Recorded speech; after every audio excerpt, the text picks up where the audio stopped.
Bilang isang naghahanap ng magagandang motorsiklo dito sa bansa, ay nakaka-excite nang dumating ang bagong mga motor ng kilalang brand, ang Honda Motorcycle Philippines, na nauna nang inilabas sa kapitbahay nating bansa sa Asia, na tiyak paniguradong papatok dito sa ating bansa. Ang 5 motorsiklo na paniguradong magugustuhan ng kahit na sinong mamamayan ang tatalakayin natin, kasama ng mga presyo nito.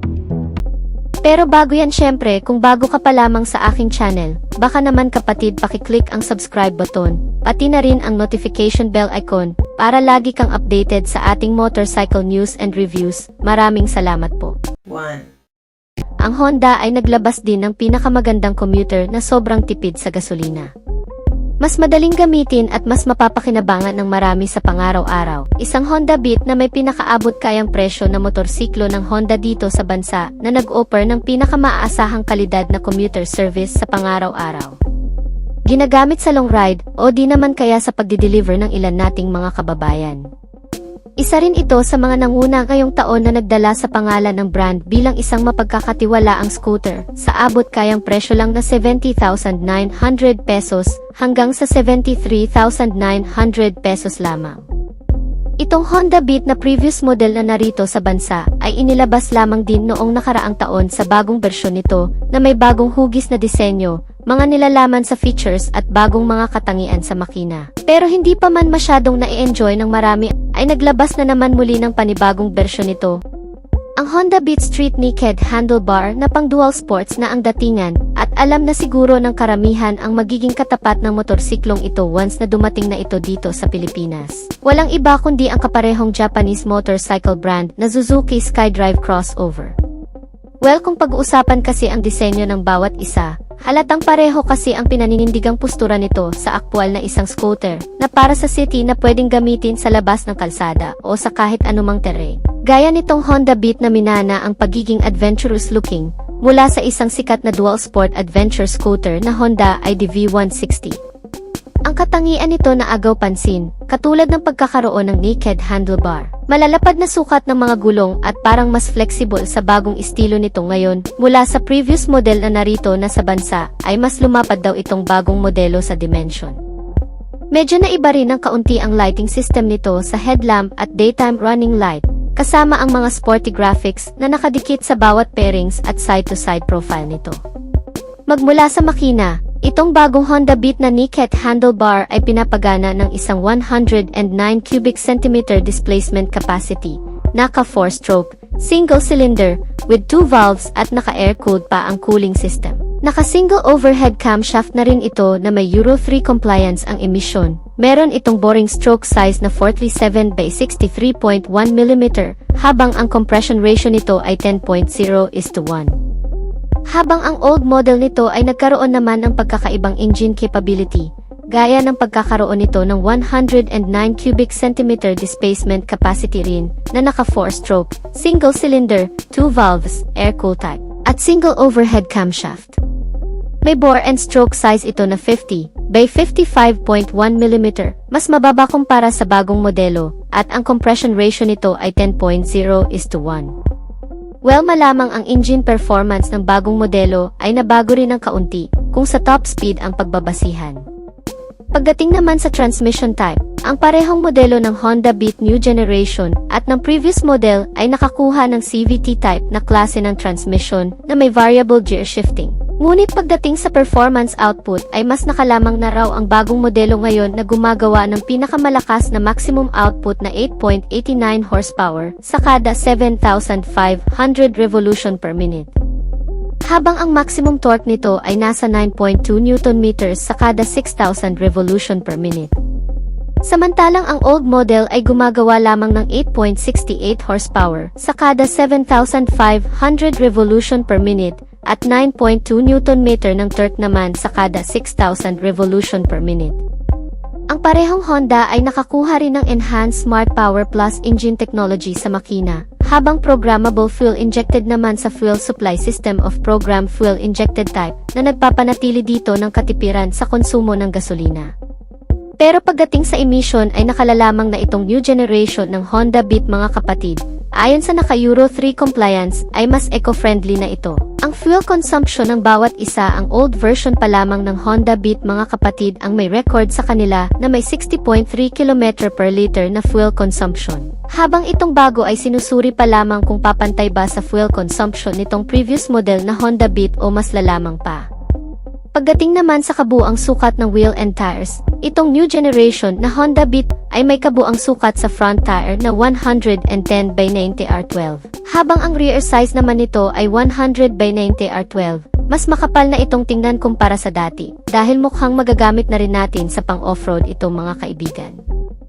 Habang ang previous model ay maisukat sa front tire na 80 by 90 R14, habang ang rear tire naman nito ay 90 by 90 R14, mas malaki naman ang sukat nito, at mas manipis ang kabuuan, at para lamang talaga sa pang-city ride. Habang ang chassis and suspensions naman ng bawat isa, itong new generation Honda Beat ay nagkaroon ng front suspension na telescopic fork, habang swing arm with monoshock absorber naman para sa rear suspension nito. Kapareho lamang ng sa previous model na narito sa bansa, na may front suspension na telescopic fork with swing arm monoshock absorber. Pagdating naman sa safety features mga kaibigan, itong bagong Honda Beat ay nilagyan din ng makakapit na braking system. Gaya ng sa front brake nito na may single disc brake single piston caliper at naka-combination braking system na rin. Ang rear brake nito ay naka-drum brake type naman, itong sistema sa brake na kung saan kahit ang rear brake lamang ang gagamitin mo ay 20% ng brake sa front ay gagana rin. Halos kapareho lamang ito ng braking system ng sa previous model na narito ngayon sa Pilipinas. Wala namang masyadong pinagbago pagdating sa bagay na yan. Ang maganda lang talaga sa bagong modelong ito mga kaibigan ay mas naging convenient. Komportable sa mga nilalaman gaya ng mas pinalapad na front flat footboard na mas magiging komportable ka na habang nakasakay dito. Another cargo space din ito lalo na kung ginagamit mo itong motor sa pagde-deliver. Meron itong dalawang console packet. Ang sa kanan ay may takip habang nakalagay doon ang USB port charging system nito. At ang bulsa sa kaliwa ay walang takip na kung saan pwede mong paglagyan ng mga gamit o ng kahit ano pa. Meron din itong under seat compartment storage na mas pinalaki rin na kung saan pwede mo ring paglagyan ng ilan pang mga gamit na pwedeng mapagkasya dito. Ang pillion seat nito ay wala namang pinagkaiba sa hugis, forma, kapal ng foam sa previous model. Dala pa rin ito ang rear grab bar na pwedeng hawakan ng mga angkas o di naman kaya talian ng ibang gamit na ilalagay mo dito sa likuran. Itong bagong Honda Beat bukod sa napakagandang pormahan nito, meron itong mga panibagong features gaya ng mga bagong ilaw nito na naka-full LED type na ang headlight at ang tail lamp nito. Less maintenance ka na dito at siguradong mas tatagal at mas liliwanag pa sa madidilim na kondisyon. Meron din itong bagong instrument meter panel na naka-fully digitalized na rin, madaling unawain at mas maraming information at mga notification, user-friendly at beginner-friendly. Pagdating sa maximum speed ay halos katulad lamang din ang kabuuang bilis nito sa dati na umabot ng 100 km per hour. Well, yan naman ang mas magugustuhan dito ng marami. Dahil kahit hindi ganoon kalakas at kabilis itong modelo ay marami pa ring tumatangkilik. Di naman kasi kailangan ng iba ng mas mabilis, ang maganda lamang ay mas matibay, mas tatagal at mas titipid sa fuel. Meron itong USB charging system na fast charging, magagamit ng ilang mamamayan na ginagamit itong motor pa ang hanap buhay gaya ng delivery rider.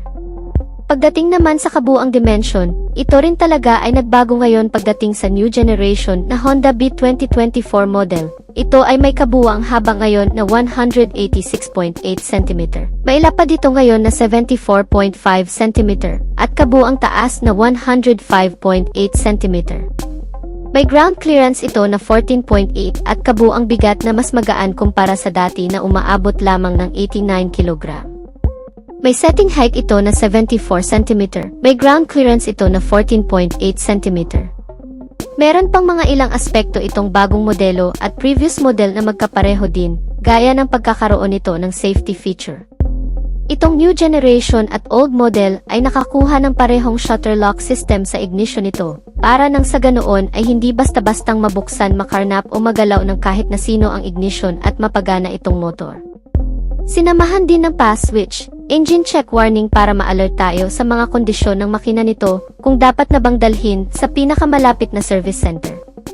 Ang ilan pang pagkakapareho sa mga features nitong bagong modelo at previous model na Honda Beat ay ang pagkaroon ng engine starting system na electric push start at kick starting. Meron din itong side stand engine kill switch, na kung saan kusang namamatay ang makina kapag binaba mo na ang side stand nito. Pagdating naman sa fuel tank capacity, itong bagong Honda Beat 2024 model ay nagkaroon ng mas malaking fuel tank na may 4.2 liters. Habang ang previous model na Honda Beat na nasa Philippine market ngayon ay meron lamang 4 liters na fuel tank capacity. Well, medyo maliit lang naman ang diferensya. Ang mahalaga pa rin dyan ay ang katipiran sa pagkonsumo ng bawat isa. Pagdating naman sa pinakaimportanteng parte ang kabuang presyo nito. Ang previous model ng Honda Beat 2023 model ay nagkakahalaga dito sa Philippine market ng 70,900 pesos hanggang sa 73,900 pesos dito sa bansa. Habang ang kalalabas lang na Honda Beat ay nagkakahalaga naman ng 62,900 hanggang sa 65,000 pesos sa estimated price nito na inilabas lamang sa ibang bansa pa. Ang Honda Airblade, kung mapapansin nga natin, ay sunod-sunod ngang dinala ng Honda Philippines ang mga upgraded version ng mga previous model nito dito sa Pilipinas. Madami ang namangha dahil sa ginawang upgrade ng Honda, magmula 150cc na ginawang 160cc, at kung ang Honda Click 160 ay may smaller brother na 125cc. Ganon din ang Airblade 160, dahil meron naman itong little brother na Honda Airblade 125. Ang Honda Airblade 125 ay inilabas sa bansang Vietnam taong 2020 at 3 taon na itong namamayagpag sa kanilang bansa. Ngayon alamin natin ang advantages ng features at specifications ng scooter na ito. Umpisahan na agad natin sa pinaka-heart ng motor, ang kanyang engine. Ang bagong Honda Airblade ay mayroong 125 cubic centimeter na engine displacement, single cylinder, single overhead cam, 4-stroke, at ito ay equipped with ESP Plus engine o Enhanced Smart Power Plus, therefore ito ay naka 4 valves. Mas ahead ito compare sa Honda Click 125 na meron lamang 2 valves at ESP. Mapunta naman tayo sa kanyang engine performance. Ang Honda Airblade 125 ay kayang mag-produce ng maximum power na 11.6 horsepower at 8,500 RPM, at nakakapagbigay naman ito ng maximum torque na 11.3 Nm at 6,500 RPM. Mas mataas ang bilis nitong taglay at lakas kumpara sa mga ibang scooter, dahil may bilis itong 11 horsepower at lakas na 11 Nm, kaya pagdating sa top speed ay hindi ka dito mapapahiya, dahil may ibibilis pa ito pagdating sa pabilisan. At kung akyatan naman ang labanan ay mas malakas ito ng bahagya at hindi ka nito bibiguin pagdating sa uphill. Meron naman itong bore na 53.5mm at may stroke naman na 55.5mm at meron naman itong compression ratio na 11.5:1. At para sa mga hindi pa nakakaalam ang bore and stroke pag ito ay yung kinumpute ay dito mo malalaman kung ilang cubic centimeter ang engine displacement meron ang isang motor. Isa din sa pinagmamalaki ng scooter na ito ay ang kanyang liquid cooling system, gaya din ng Honda Click 125, pareho itong naka-liquid cooled.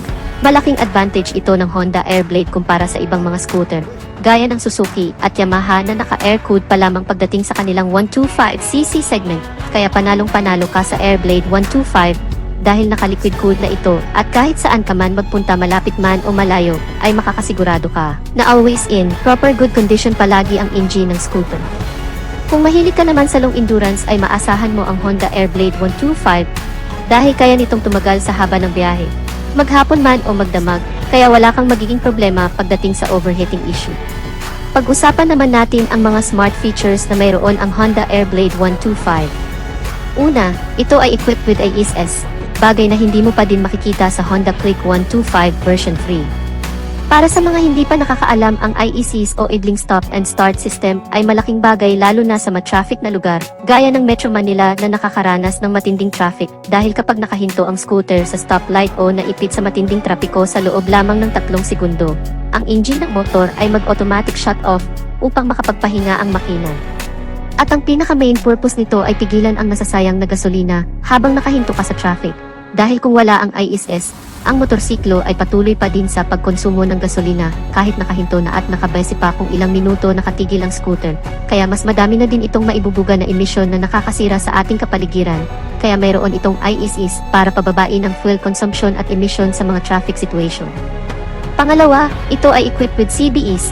Ang combination braking system ay mas reliable gamitin kumpara sa standard brake lamang, dahil ang kagandahan ng CB is pag pinihit mo ang front or rear brake.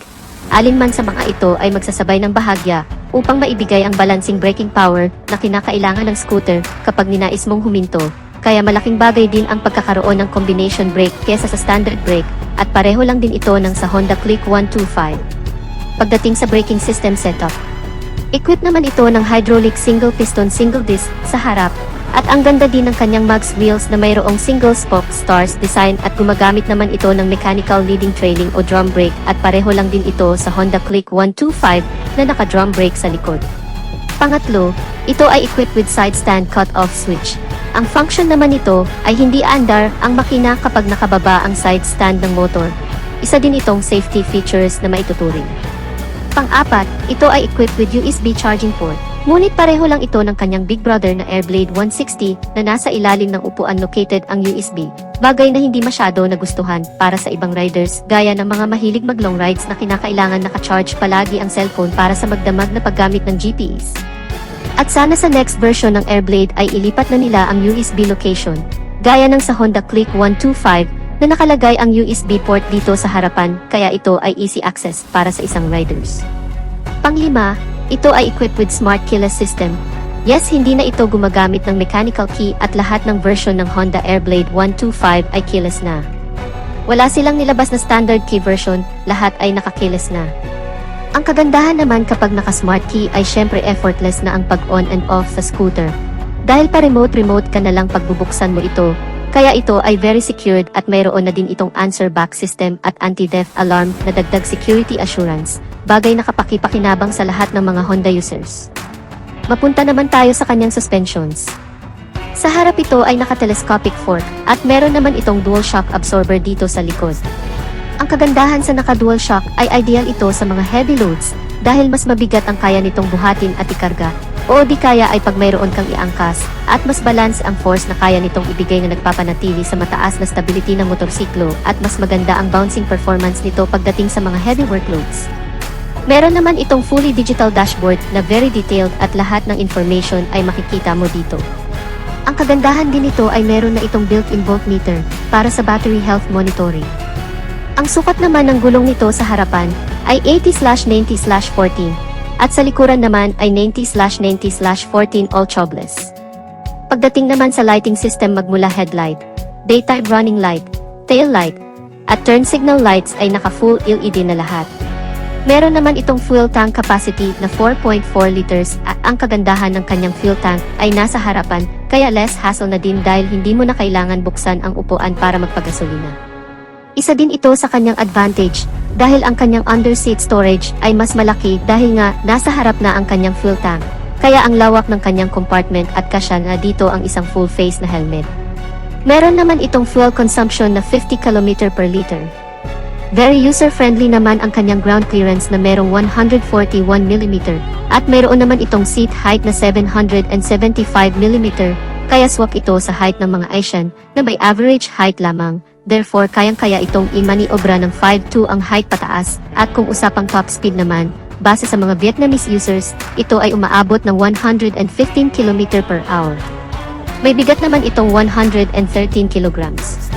Last but not the least, ang bagong Honda Airblade 125 ay nagkakahalaga sa Vietnam ng 41,324,727 Vietnamese dong. At kung i-convert naman sa Philippine peso ito ay nagkakahalaga ng 97,000 pesos mahigit.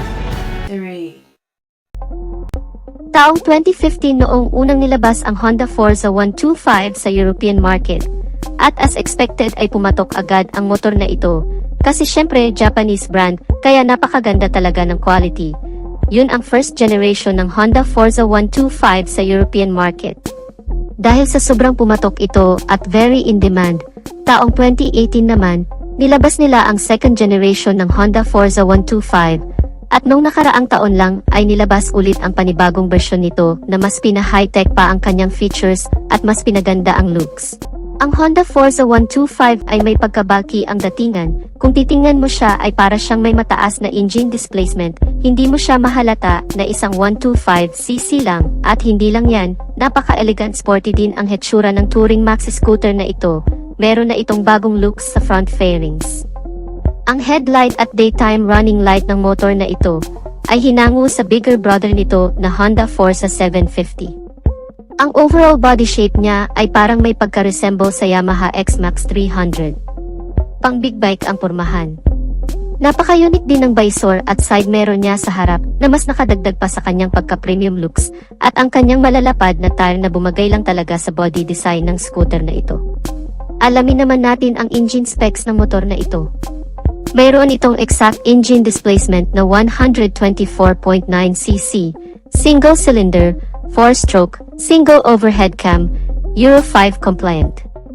Ang kagandahan din sa scooter na ito ay naka 4-valve na at naka-liquid cooled naman ang kanyang cooling system. At kung ang ibang scooter ni Honda na under sa 125cc engine displacement ay naka-ESP lang, itong scooter na ito ay naka-ESP Plus na ang ibig sabihin ay mas advanced ang scooter kumpara sa ibang 125cc scooter ng Honda. Ang ESP Plus ay maraming function, ilan sa mga ito ay mas pinapatipid pa nito ang pagkonsumo ng gas, kahit pa sa mas mataas na engine performance, at mas pina-environmental friendly din o hindi siya masyadong harmful sa kalikasan, at kasama na nga sa functions ng ESP Plus ay ang programmable fuel-injected na tipid sa gas. Kasama din dyan ang technology na ECG o Alternating Current Generator na mas pinapatahimik pa ang pag-andar ng makina na halos wala ka nang maririnig na engine noise. Pagdating naman sa engine performance, ang kanyang maximum power ay 14.75 horsepower at 8,750 RPM at ang kanyang maximum torque naman ay 12.2 Nm at 6,500 RPM. So pagdating sa kanyang engine performance ay medyo nakakagulat dahil sa ganito kaliit na engine, kaya pala mag-produce ng ganito kataas na horsepower at torque. Actually, hindi lang nito pinantayan ang engine displacement na Honda Click natin dito sa Pilipinas, hinigitan pa niya ang overall engine performance dahil ang Honda Click ay mayroon lamang 11.1 horsepower at 8,500 RPM, samantalang ang Honda Forza ay mayroong 14.75 horsepower at 8,750 RPM.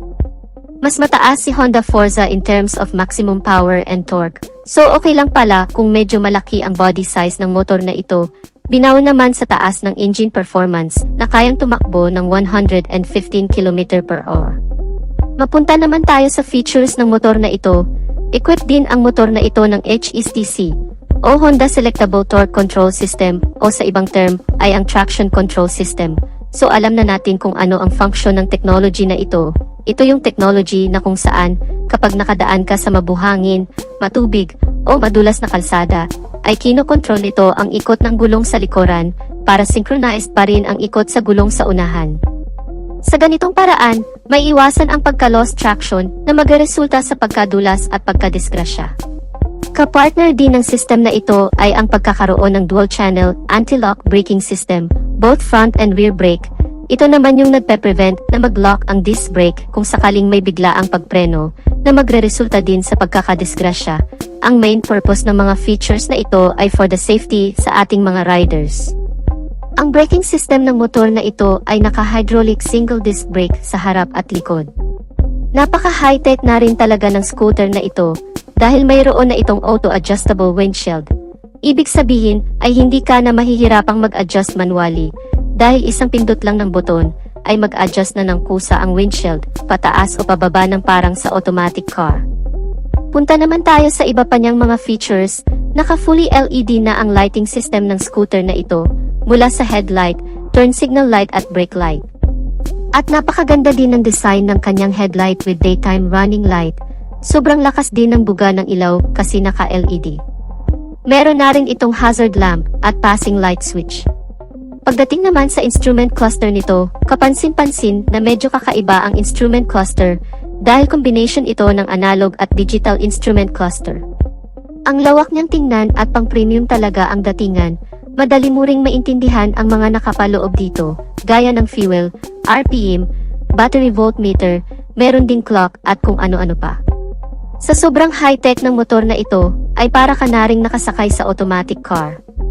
Mayroon din itong idling stop and start system na kusang namamatay ang makina kapag nakahinto ng ilang segundo sa traffic light at kusa na ring aandar kapag ipihit na muli ang throttle. At syempre ang pinaka-purpose nito ay para mas makatipid pa sa gas consumption, makapahinga saglit ang makina at makabawas na rin sa air pollution.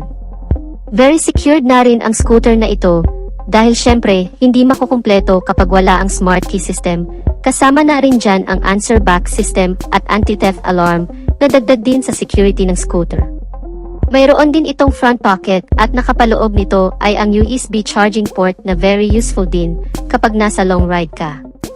Hindi rin mawawala ang side stand cut-off switch. May malawak din itong underseat compartment na kasya ang hindi lang isa kundi dalawang full face na helmet. Sobrang lapad at lawak din ang upuan ng motor na ito. Sabayan din ng napakalawak na apakan. Siguradong komportabling sakyan hindi lang ng rider kundi pati na ang pillion rider nito.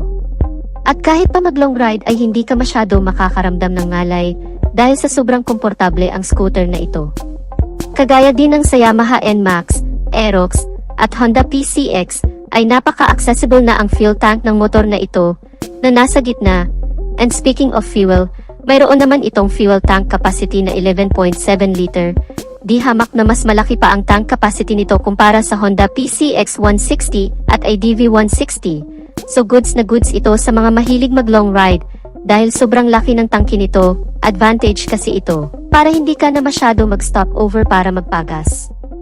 Ang engine oil capacity ay 0.9 liter. Mayroon naman itong average fuel consumption na 41 kilometers per liter.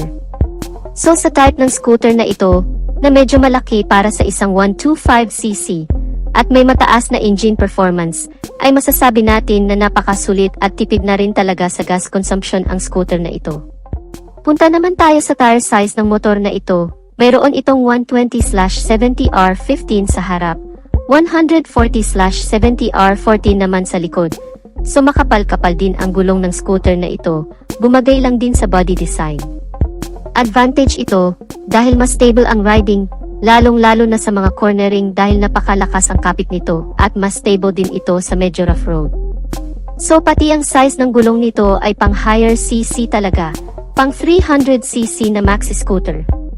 Proceed na tayo sa suspensions. Ang harap ay naka-telescopic fork at naka-unit swing with dual shock absorber naman sa likod. Body frame is underbond type. Dito naman sa kanyang overall dimensions, meron tayong 1,500mm na height, 2,140mm na length, 755mm na width, curb weight ay 162 kg. Medyo may kabigatan din talaga ang scooter na ito dahil sa kanyang laki, kapal ng mga fairings at sa mga gulong nito. Good news naman sa kanyang seat height dahil mayroon itong seat height na 780mm. Anyway, kaya pa itong i-handle ng nasa 5'3" ang height, pasok din ito sa height nating mga Pinoy. Ground clearance ay 145mm, wheelbase ay 1,505mm. Dito naman tayo sa kanyang underseat compartment, meron itong 48 liters. Sa sobrang laki ng storage nito, ay magkakasya na, hindi lang ang isa, kundi dalawang full face na helmet. Mayroon naman itong 4 na color variation na nilabas sa European market. Ito ay ang matte Cynos Gray Metallic, Pure Falcon Gray, Matte Pure Pacific Blue, and Matte Carnelian Red Metallic. At ang price naman nito sa US dollar ay nasa $6,700 na kung direct nating convert sa Philippine peso ay pumapalo din sa 344,960 pesos. Kung mapapansin natin ay masyadong mahal, pang 300cc na scooter ang presyuhan ng motor na ito. Pero hindi ganyan ang presyuhan ng scooter na ito kung sakaling nandito na ito sa Pilipinas. Dahil sa Europe ay mataas talaga ang cost of living. Ito yung rason kung bakit mataas ang presyuhan nila sa European market. Dahil mataas din ang labor nila kumpara dito sa Pilipinas. Pero kung dito ito gawin sa Asia, I'm sure mababa din ang presyuhan ng scooter. Dahil mas mababa din naman ang labor. At isa pa, magkaiba ang tax natin sa Asia kumpara sa Europa. 4. Isang motorsiklong in-update ni Honda sa makabagong henerasyon at makikipagsabayan na rin sa mga bago at kalalabas lang ng mga motorsiklo. Ang MSX125, bagamat napakaliit na motorsiklo lang, ay wala na raw makakatalo pa na 125 cc motorcycle dito pagdating sa patipiran sa gasolina, at hindi rin ito papahuli sa mga features na advantage na ng motorsiklong ito, ang safety and security features, at maging sa lakas ng engine. Matagal na rin sa merkado ang Honda Amaze X125. Katunayan na kapag may mga bagong update ng motorsiklo ay hindi rin kinakalimutan ni Honda ang pag-update sa motorsiklong ito, at ngayong taon nga ay dinagdagan na naman ng iba pang features ang motorsiklong ito na mas magpapaengganyo sa mga taong nasubukan ang ganitong klaseng motor at sa mga nagpaplano pa lamang kumuha ng isang motorsiklo. Kung ikaw ay nahirapan na sa kakasakay sa mga jeep, LRT at bus, ay tiyak para sa'yo ang video na ito. Dala ng motorsiklong ito ay pang commuter service talaga. Hindi lang yun, pwede rin itong pang adventure o kaya naman pang long ride. Yung po pwede dumaan at mag-adapt ng anumang klaseng kalsada.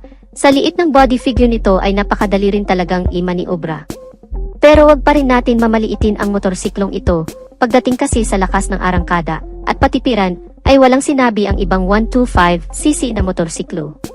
Ang pagkakaroon nito ng engine bore and stroke size na 50.0 by 63.1 mm at compression ratio na 10.0:1 na may kabuuang displacement capacity cubic centimeter na 124.1 round off to 125cc.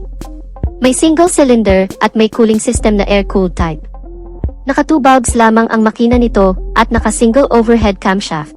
At pagdating naman sa fuel ignition nito ay naka-program fuel injection, kaya sobrang tipid talaga ang pagkonsumo ng gasolina, dahil base na rin sa naganap na Honda World Motorcycle Test Cycle o WMTC, ay nakapagtala ng average fuel consumption ang motorsiklong ito na 66 km per liter.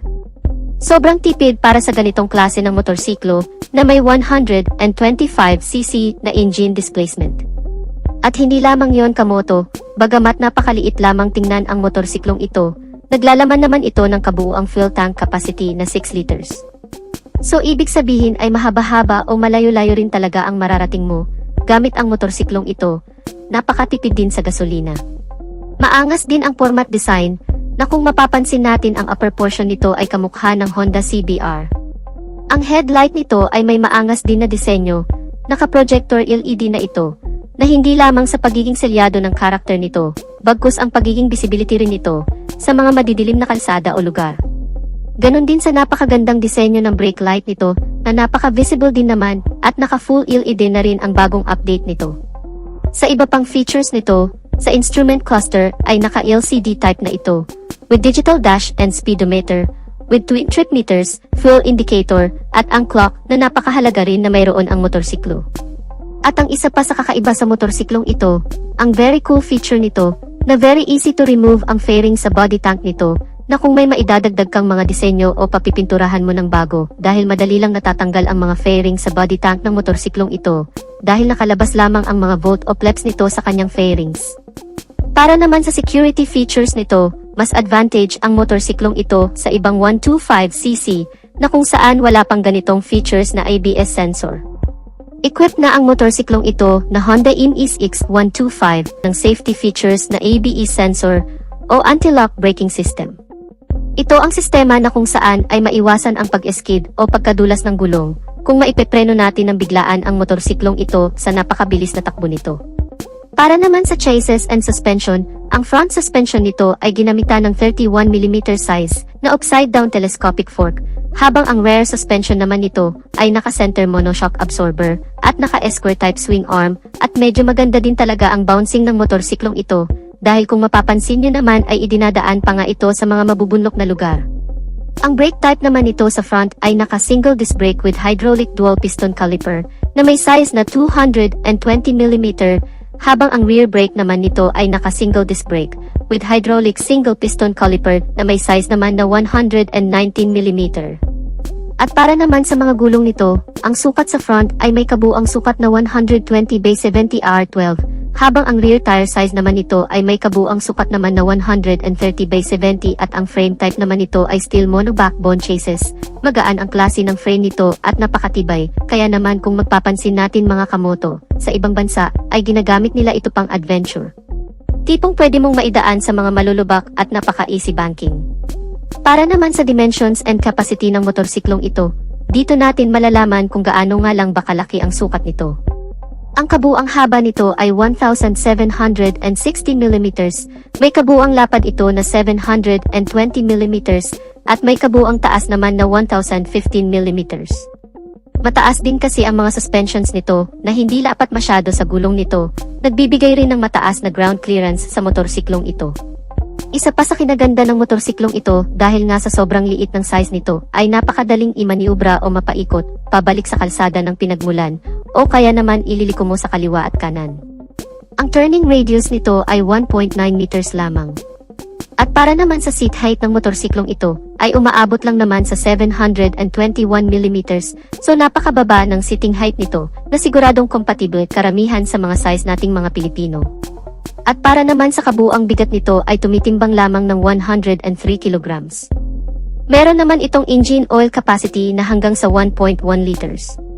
Habang ang fuel tank capacity naman nito ay 6 liters.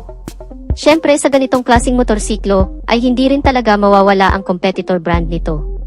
Tulad na lamang ng binili TNT 135, ang Kymco Speed 150, ang Honda Monkey 125, ang Kawasaki Z125 Pro, at ang CSC City Slicker. Ang mga motorsiklong ito ay halos itinulad sa Honda Grom 125 o IMIS X125. Kung mapapansin natin ay halos pare-pareho lang din naman ang size ang bawat isa, na mayroon na lang kaunting difference sa displacement ng engine nito, pero halos pari-pariho lang din naman ang performance level ng mga motorsiklong ito, pero mas masusukat mo pa talaga sa pinaka-actual na test ride nito. At para naman sa kabuuang presyo nitong Honda IMIS X125 o Honda Grom 125, may estimated price nito na kung ilabas dito sa bansa ay aabot ito ng hanggang sa 66,000 pesos. Speaking na rin sa availability nito mga kamoto, hindi pa ito tuluyang inilalabas sa bansa, bagkus ay inilabas pa lamang ito sa Europa, sa bansang India pati na rin sa United States, at Thailand. 5. Ang bagong Honda Wave 125 ay mas pinalakas at mas pinaganda, mayroon ding mga dinagdag na panibagong feature na tiyak magugustuhan nating mga Pinoy. Halina at muli akong samahan para tuklasin ang panibagong features na dinagdag sa motor na ito. Ang Honda ay hindi talaga napag-iwanan pagdating sa mga unit upgrade ng kanilang mga motor. Halos kada taon ay nag-upgrade sila ng motor according sa kung ano ang demand ng mga consumer. Isa sa mga motor na ito ay ang Honda Wave.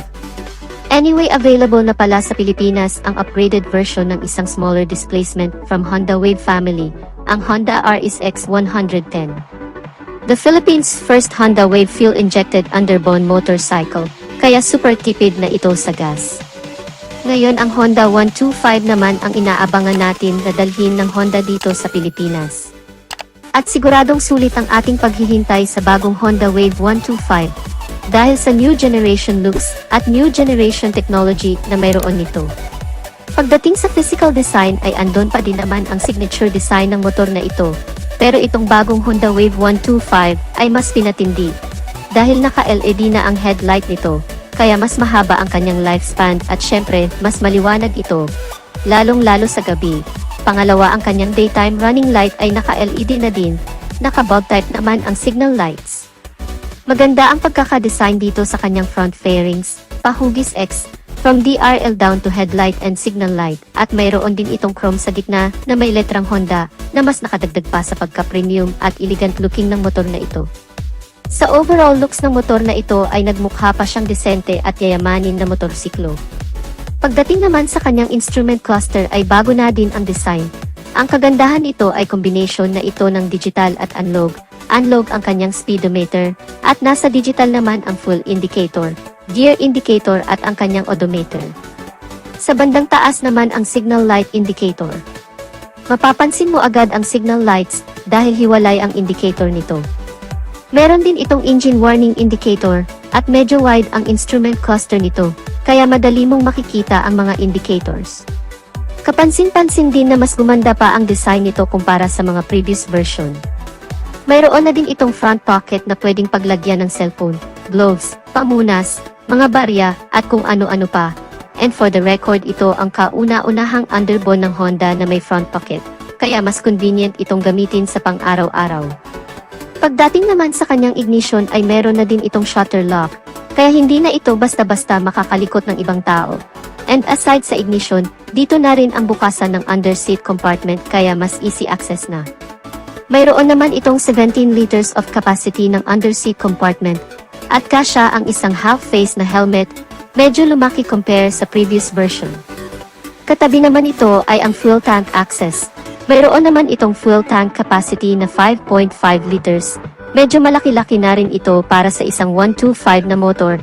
And speaking of fuel, mayroon naman itong average fuel consumption na 71 km per liter. Napakasulit ang motor na ito dahil sobrang tipid sa gas. Perfect ito para pang negosyo, pang service sa araw-araw. Pagdating naman sa kanyang tail light ay naka-LED na ito kaya very visible ito sa umaga at lalo na sa gabi. Pahugis X ang design nito at pang premium talaga ang datingan. Ito pa lang ang kauna-unahang version ng Honda Wave 125 na naka-LED ang mga ilaw, kaya mas premium tingnan. Naka-emboss din ang logo nito na color silver na Wave 125, kaya mas cool na tingnan. Pagdating naman sa muffler ay mayroon na itong heat guard kaya mas safe na. Ang Honda Wave ay mayroong 124.9 cubic centimeter na engine displacement, single cylinder, single overhead cam, 4-stroke with 2 valves. Ang Honda Wave 125 ay naka-programmable fuel injected na rin. Sa madaling salita ay napakatipid na sa gasolina ang motorsiklo nato. Ang cooling system naman ng motor nato ay naka-air-cooled na, ang ibig sabihin ay hangin ang ginagamit para mapanatiling malamig ang makina ng motor habang nasa long ride. Punta naman tayo sa kanyang maximum power. Mayroon itong 9 horsepower at 7,500 revolution per minute. At mayroon naman itong maximum torque of 10.1 Nm of peak torque at 5,000 revolution per minute with a compression ratio of 9.3:1. Mayroon naman itong bore and stroke na 52.4 mm by 57.9 mm. Proceed naman tayo sa kanyang overall dimension. Ang haba ng motor nato ay nasa 1,931 mm at may lapad na 711 mm at may taas na 1,090 mm. Pagdating naman sa kanyang ground clearance ay mayroon itong 135 mm with wheelbase of 1,258 mm. Pagdating naman ng sukat ng kanyang gulong ay 70 by 90 by 17 sa harap, 80 by 90 by 17 naman sa likod. At naka-tubeless na ang naka-max version nito, habang yung naka-rem type naman ay naka-tube type pa din. Pagdating naman sa kanyang suspensions ay naka-telescopic fork sa harap at naka-dual shock naman sa bandang likuran. Pagdating naman sa kanyang starting system ay naka-electric start at kick start. Braking system ay naka-hydraulic disc brake sa harap at naka-drum brake naman sa likod. Mayroon naman itong bigat na 106 kilograms. Sa naka-mags may apat ito na color variation, ang red-gray, gray-blue, white-red, at ang black-gray. Sa naka-spoke type naman meron itong tatlong color variation, ang red-blue at ang black. Pagdating naman sa kanyang price, yung naka-rem type sa Thailand ay nagkakahalaga ng 54,300 baht equal at kung direkta nating i-convert sa Philippine peso ay nagkakahalaga ng 83,830 pesos. Yung naka-mags type naman ay 56,500 baht equal at kung direkta nating convert into Philippine peso ay nagkakahalaga ng 87,249 pesos. Paalala lang, ang price na nabanggit natin sa Philippine peso ay hindi pa ang exact price ng motor. Maari pa din itong tumaas o bumaba kung sakaling dadalhin na ng Honda ang bagong motor na ito sa Pilipinas. So ano ang masasabi niyo sa bagong Honda Wave 125? Don't forget to leave a comment in the comment section down below. So that's it mga ka-Wizard Moto, ang 5 motorcycle na galing sa brand ng Honda na tiyak pananabikang makarating dito sa Pilipinas. Ang 5 125cc displacement motorcycle na abot kaya ang presyo at talaga namang maaasahan pagdating sa dekalidad nito. At sana makarating agad ito dito sa Pilipinas dahil tiyak tatangkilikin ito ng mga Pinoy. So dito na natin tatapusin ang ating video mga kamoto. Kung bago ka pa lang sa channel ko at hanap mo ay mga ganitong video content ay mag-subscribe ka na sa aking channel. Hit mo na rin ang notification bell icon para lagi kang updated sa aking mga videos. Paki-follow na rin ang ating Facebook page. Maraming salamat at ride safe!